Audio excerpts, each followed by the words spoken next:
বরিশালের গৌরনদী উপজেলার বিভিন্ন সরকারি দপ্তর ও বেসরকারি প্রতিষ্ঠান পরিদর্শন করেন বরিশাল জেলা প্রশাসক মোহাম্মদ দেলোয়ার হোসেন।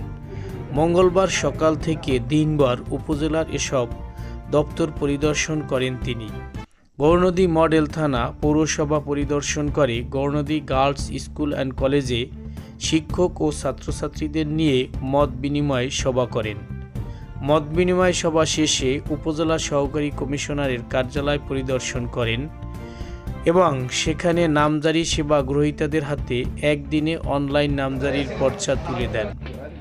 সবশেষে তিনি গৌরনদী মডেল পাঠাগার ও গৌরনদী ক্লাব অ্যান্ড সোসাইটির উদ্বোধন করেন।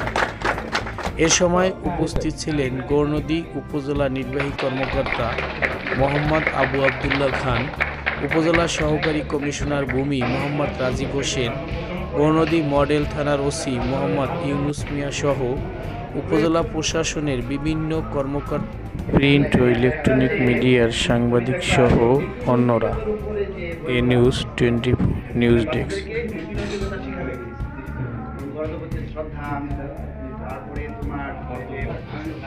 এরকম বেশি আরো কিছু বই রাখো। হ্যাঁ স্যার, দ্রুত